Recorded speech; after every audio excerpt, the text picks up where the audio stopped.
Hello বন্ধুরা, welcome back to my channel simple life blog with child education. মিমির সঙ্গে সবাইকে স্বাগত।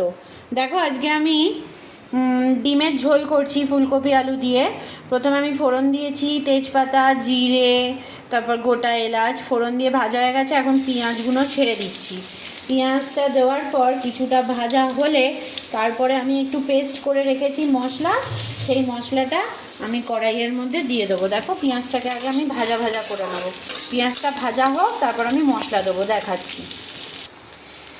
দেখো বন্ধুরা, আমি মশলা পেস্ট করে রেখেছিলাম, কাঁচা লঙ্কা, রসুন, আদা এগুলো পেস্ট করেছিলাম একসাথে। ওটা দিয়ে এখন ওই পেঁয়াজ ভাজাটার সঙ্গে আস্তে আস্তে আস্তে আস্তে কষাচ্ছি। এটা কষানো হতে হতে একটু তেল ছাড়বে, তার মধ্যে আমি গুঁড়ো মশলা দেবো। দেখো বন্ধুরা, আমি কিছুটা মশলা অ্যাড করছি, তোমরা দেখতে পাচ্ছ। দেখো হলুদ গুঁড়ো প্রথমেই রয়েছে, তারপর লঙ্কা গুঁড়ো, তারপর জিরে গুঁড়ো এটার মধ্যে দিয়ে এবার এটা আমি ওই মশলার সাথে কষাবো। এবার যতক্ষণ না তেল ছাড়বে ততক্ষণ আমি এটা কষিয়ে যাব। দেখো আমার মশলাটা প্রায় কষছে। মশলাটা কষতে কষতে দেখলাম রঙটা তেমন আসছে না। এর মধ্যে আমি কিছুটা সানরাইজের কাশ্মীরি রেড লঙ্কা চিলি পাউডার আমি অ্যাড করলাম, 1.5 টিস্পুন। ওটা অ্যাড করার পর দেখো আমি এখন প্রায় কষাচ্ছি। দাঁড়াও, তোমরা দেখতে পাবে। দেখো কষাচ্ছি, রঙটা কেমন আসলো তোমরা দেখো। এতক্ষণ একটু অন্ধকার ছিল, সরি, আমারও খেয়াল নেই আলোটা জ্বালানোর জন্য। দেখো রঙটা আমার কষছে। এবার মশলাটা থেকে তেল ছাড়লে আমি এটাতে জল অ্যাড করব, ঠিক আছে বন্ধুরা। দেখো আমার মশলাটা প্রায় কষানো হচ্ছে, কষানো হচ্ছে। আর এদিকে আমি কিছুটা জল বসিয়ে দিলাম। জলটা ফোটা অবধি আমি অপেক্ষা করব, ঠিক আছে। আমি জলটা ফুটবে বলে আমি ঢাকনা দিয়ে দিলাম যাতে জলটা তাড়াতাড়ি ফোটে। যে কোনো রান্নাতেই বন্ধুরা একটু গরম জল দিলে রান্নার টেস্টটাই অন্যরকম চলে আসে, ঠিক আছে। মশলাটা একটু কষুক, আমার জলটাও হোক, ততক্ষণ আমি তোমার কাছে ফিরে আসি। দেখো বন্ধুরা, আমার মশলা প্রায় কষানো হয়ে গেছে। গাছ থেকে দেখো তেলও ছেড়ে দিচ্ছে। এরপরে আমার এদিকে জলও প্রায় গরম হয়ে গেছে, ধোয়া ওটা শুরু করে দিয়েছে। আমি গ্যাসটা বন্ধ করলাম। এরপরে আমি জলটার সাথে সাথে আমি ভাপিয়ে রাখা ফুলকপিটা দিয়ে দেবো। দেখো আমি ভাপিয়ে রেখেছিলাম একটু নুন দিয়ে, ওই ফুলকপিটা আমি দিয়ে দেবো, ঠিক আছে। দিয়ে একটু মশলাটার সঙ্গে নাড়াচাড়া করে নেবো, তাহলে ফুলকপির একটা টেস্ট আমার মশলার মধ্যে চলে আসবে। দেখো বন্ধুরা, আমি সিদ্ধ করে রাখা আলুটাও সাথে দিয়ে দিলাম, ঠিক আছে। এবার মশলাটার সঙ্গে একটু নাড়াচাড়া করব, করে আমি বেশ মশলাটা ঢুকে যাবে ফুলকপি আর আলুর মধ্যে। এরপরে আমি যে জলটা গরম করে রেখেছি সেটা দিয়ে আমি মোটামুটি 15 থেকে 20 মিনিট ফোটাবো। তারপরই আমার রেসিপি রেডি, আমি তোমাদের দেখাচ্ছি, ওয়েট। দেখো আমি জলটা দিয়ে দিলাম, ভাপানো জলটা। এবার আমি একটু নেড়ে এটার মধ্যে দুটো কাঁচা লঙ্কা ফেলে দেবো।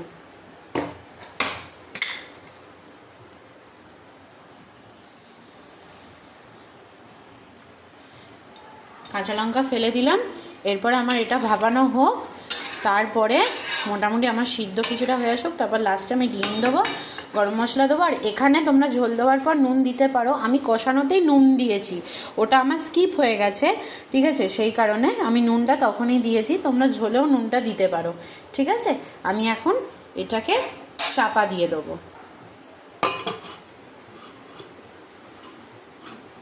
চাপা দিয়ে দিলাম। এরপর এখন হতে থাক, 10 মিনিটের জন্য ছেড়ে দেবো। দেখো বন্ধুরা, আমি 10 মিনিট পরে আসলাম। ঝোলটা আমার প্রায় টকবক টকবক করে ফুটছে, ঠিক আছে। এখন আমি দেখব যে কতটা বয়েলড হয়েছে, ঠিক আছে, কতটা বয়েলড হয়েছে এটা আমি দেখব। দেখো তোমাদের আলুটা আরেকটু হবে, কপিটাও আরেকটু হবে, ঠিক আছে। একটু হোক, ঠিক আছে, আমি আবার তোমাদের কাছে ফিরে আসছি। দেখো বন্ধুরা, আমি আবার ফিরে আসলাম। ওটা অটোমেটিক্যালি ফুটছে আমার। তার মধ্যে আমার এই সিদ্ধ করে রাখা ডিমটা আমি দিয়ে দেবো, যেহেতু আমি ডিমের রান্না করছি। ডিমটা আমি এখন এর মধ্যে অ্যাড করে দেবো।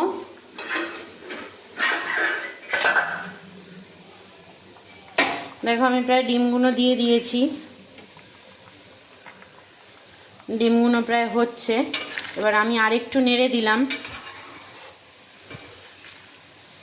আর জাস্ট 5 থেকে 7 মিনিটের মতো হবে, তারপরে আমার কিন্তু ঝোল অলমোস্ট কমপ্লিট। আমি এটা একটু ঝোলঝোলই নামাবো, তোমরা চাইলে একটু টানিয়ে নামাতে পারো, আর এতটা নাই জল দিতে পারো। তার কারণ হচ্ছে আমাদের যেহেতু ফুলকপি আলুর ডালনা দিয়ে এটাই ভাত খাওয়া হবে আজকে, এটাই আমাদের মেনু, ঠিক আছে? তো সেই কারণে হচ্ছে আমি একটু ঝোল রাখলাম। আর এছাড়াও আজকের মেনুতে রয়েছে তোমার পেঁপে আলু, তারপর কাঁচা লঙ্কা দিয়ে মাখা সিদ্ধ আর কি, ঠিক আছে?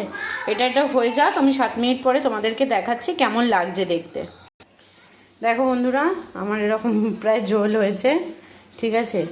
এর সাথে আমি কিছুটা জাস্ট মানে গরম মশলা অ্যাড করব, গরম মশলা অ্যাড করে এটা ঢেকে রাখবো।